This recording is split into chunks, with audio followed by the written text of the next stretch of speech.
Nosso tema de hoje é o reino Plant. Exatamente, vamos falar das plantas.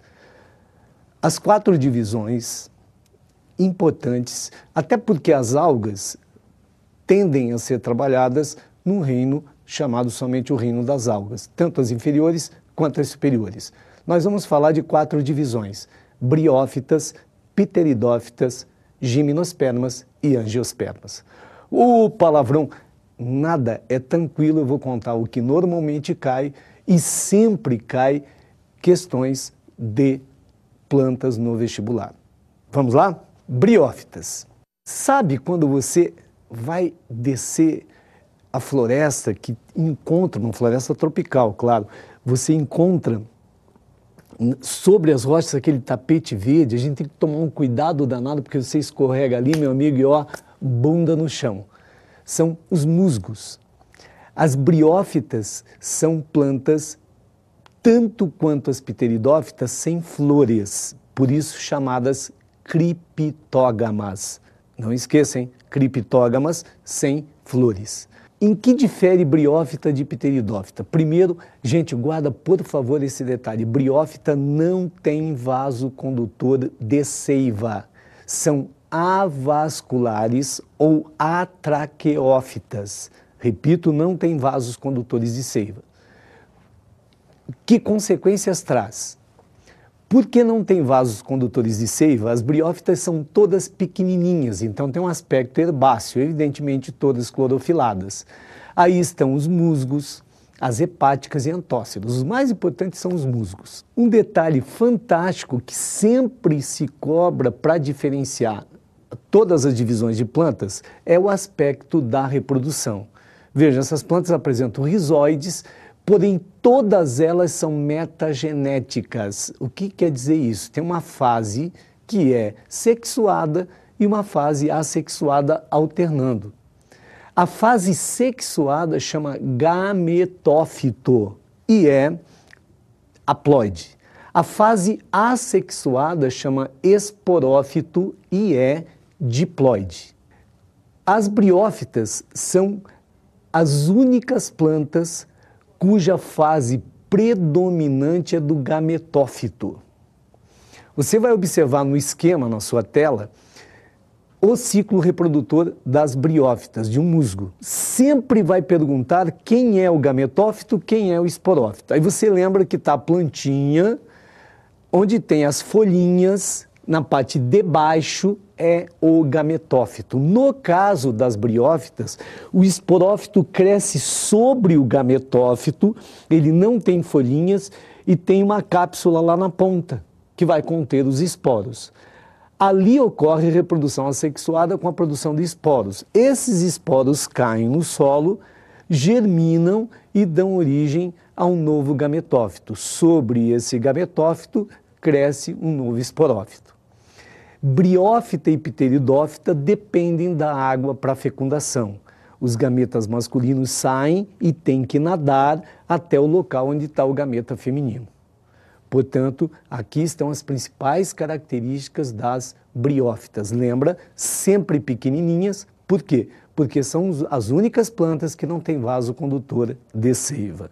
As pteridófitas, e você deve ter um belo exemplar aí na sua casa, por exemplo, samambaia, venca, xaxim, trazem uma inovação fantástica para o mundo vegetal. Vaso condutor de seiva. Todas as plantas que têm vasos condutores de seiva são chamadas de traqueófitas ou vasculares. Consequência, pode atingir um tamanho grande. Por quê? Porque tem como conduzir seiva a longa distância. O caule das pteridófitas é um caule subterrâneo do tipo rizoma. A gente volta à questão da reprodução que sempre o vestibular exige de você. Também as pteridófitas são metagenéticas, ou seja, uma parte sexuada e uma parte assexuada. Vem a velha questão: quem é o gametófito, quem é o esporófito? O esporófito é a planta propriamente dita. Daqui para frente, o predomínio é sempre do esporófito. Você lembra que a única planta cujo gametófito é a fase predominante são as briófitas. A partir de pteridófita já guarda, não precisa sequer pensar. Quem é que predomina? O esporófito. Portanto, a samambaia que você tem em casa, lá no seu vaso, lá no seu jardim, esta samambaia, o que você vê é o esporófito. O caule é subterrâneo, do tipo rizoma, aí você tem as folhas. Embaixo da folha, você nota que tem uns pontinhos pretos, às vezes meio marrom, na época de reprodução. Aquelas bolinhas nós chamamos de soros. Ali dentro é que está o esporângio, que faz meiose e produz esporo. Esses esporos caem no solo, germinam lá no solo. Neste caso, o gametófito é independente do esporófito. Lá no solo, o gametófito lembra um coraçãozinho e chama prótalo. Esse gametófito vai produzir gametas. Também as pteridófitas dependem da água para fecundação, onde o gameta masculino vai nadar e encontrar o gameta feminino para que haja a fecundação e haja a produção de um novo esporófito. Há um grande avanço a partir das pteridófitas nas gimnospermas. As gimnospermas mais importantes, gímenos, nu, esperma, semente, são vegetais, os primeiros que apresentam semente. Todo vegetal que apresenta semente chama espermatófita e apresentam flores, aqui nesse caso a inflorescência, que a gente chama de cônio estróbilo. Quem apresenta a flor chama fanerógama. Aí estão as gímenos e as angiospermas. Cai bastante aqui no Paraná porque a araucária é um representante típico paranaense das gimnospermas. Neste caso, o esporófito, o pé de araucária, o pé de pinus, é a fase predominante, e é o esporófito. O gametófito é dependente do esporófito, neste caso. Lembra sempre, para gímenos e para anjos, o gametófito masculino é o tubo polínico. Pela primeira vez aparece tubo polínico, a gente chama de vegetais sifonógamos. E quem tiver tubo polínico é independente da água para fecundação. Logo, um grande avanço que as gimnospermas trouxeram foi a independência da água para fecundação, que vale tanto para gímenos quanto para angiospermas. No entanto, as gimnospermas ainda não têm ovário. Como não tem ovário, não tem fruto, só tem semente. Lembra, o pinhão é semente, não é fruto. As angiospermas são a base da cobertura vegetal do planeta e traz como grande novidade a presença do ovário. O ovário dá origem ao fruto e o óvulo dá origem à semente. Lembrando, angiospermas têm fruto, gimnospermas só têm semente. Por quê? Porque anjos apresenta ovário e o ovário dá origem ao fruto. O óvulo dá origem à semente. Outra coisa que é extremamente importante, quem é o gametófito masculino, quem é o gametófito feminino. O gametófito masculino é o tubo polínico, o gametófito feminino é o saco embrionário. Vamos lá mais um pouquinho de angiospermas. Olha bem, uma das coisas importantes a respeito de angiospermas são as duas divisões de anjos, mono e dicotiledôneas. É muito comum perguntar quais são as principais diferenças entre mono e dicotiledôneas. Primeiro, monocotiledônea, imagine sempre o pé de milho.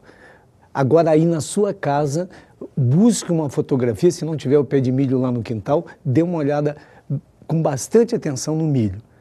E dicotiledônea, o feijãozinho, que desde a 6ª série você planta feijãozinho para estudar a germinação do feijão. Quais são as principais diferenças cobradas entre mono e dicotiledôneas que você vai olhar aí agora na sua tela? A folha do pé de milho, lembra que as nervuras são todas paralelas. A gente fala que são paralelinérvias. Já folha de dicotiledônea tem as mais diferentes formas possíveis de nervuras. A raiz é outro dado importante. A raiz, lembra da raiz do milho, da grama? A raiz de monocotiledônea é uma raiz tipo cabeleira, fasciculada. Já a raiz de dicotiledônea, ela apresenta um eixo principal, a gente chama de raiz axial ou pivotante. Outro dado extremamente importante, talvez o que mais caia para diferenciar mono e dicotiledônea, são as peças florais. As monocotiledôneas apresentam as peças florais formadas por 3 elementos ou múltiplos de 3. A gente chama de flores trímeras. Já dicotiledôneas, 4 ou múltiplos de 4, 5 ou múltiplos de 5. São tetrâmeras ou pentâmeras. Aí você vai dizer, mas professor, andou caindo na FUVEST uma flor que tinha 12 elementos, 12 é múltiplo de 3 e de 4 ao mesmo tempo. Evidentemente que nessa questão da FUVEST perguntou como você faria então para diferenciar mono e dicotiledônea, usa os outros critérios, raiz, folha e, atenção, feixes liberolenhosos, por exemplo. Você vai notar que os feixes liberolenhosos de monocotiledôneas estão todos espalhados, é uma bagunça, a gente chama de difuso. Já os feixes de dicotiledôneas aparecem em raios bastante organizados. Agora, você vai lembrar que dicotiledônea tem um crescimento em espessura. As monocotiledôneas têm todo o aspecto herbáceo, o caule é fininho. Então, monocotiledônea não tem câmbio e dicotiledônea tem câmbio. Para ver se você entende mesmo e entendeu a aula, vamos a um exercício. Olha, questãozinha 2001 da Universidade de Ponta Grossa, hein? No que respeita às plantas monocotiledôneas e dicotiledôneas e suas principais características, assinale o que for correto. 1. Os feixes liberolenhosos das monocotiledôneas são espalhados e os das dicotiledôneas são dispostos em círculo. 2. Os elementos florais das monocotiledôneas são geralmente múltiplos de 3 e o das dicotiledôneas são geralmente múltiplos de 4 ou 5. 3. A raiz das monocotiledôneas é pivotante e das dicotiledôneas é fasciculada. 4. As nervuras das folhas das monocotiledôneas são reticuladas e das folhas dicotiledôneas são paralelas.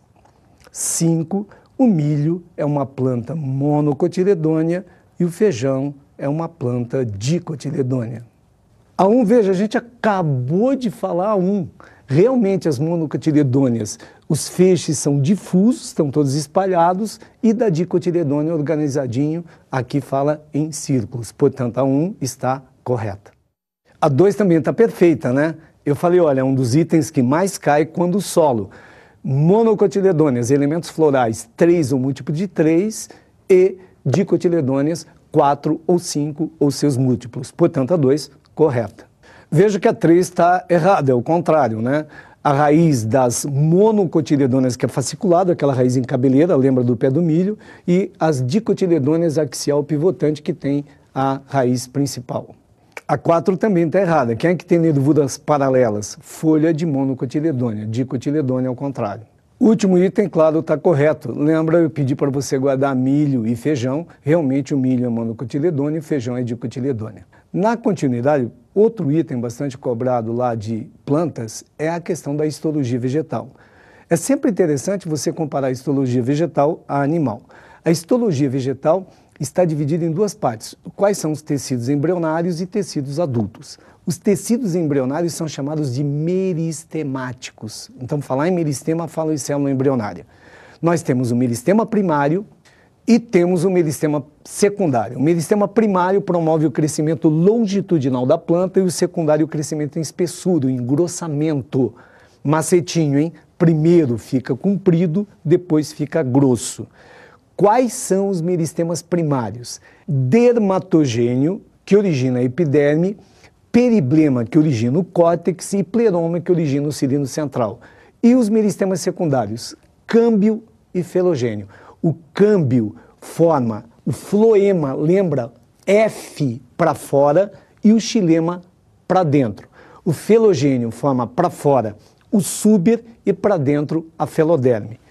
Os tecidos adultos, primeiro, o de revestimento. Revestimento você tem a epiderme e o súber. Sempre vai perguntar quem é vivo e quem é morto. A epiderme formada por células vivas e o Suber por células mortas. O Suber é a cortiça, que acaba protegendo e garantindo o aquecimento do vegetal.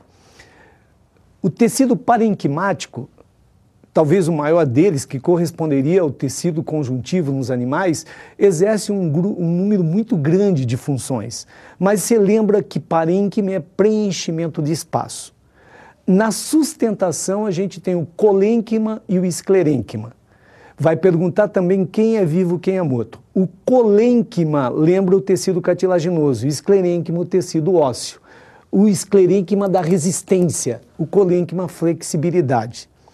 Outro tecido importante é o de condução. Aí nós temos o xilema e o floema. Vai perguntar quem é vivo, quem é morto. Xilema é morto. Lembra, começa com X, que lembra cruz, que lembra cemitério. O floema é vivo. O que eles conduzem? O xilema conduz seiva bruta. Ó, macetinho para você, hein?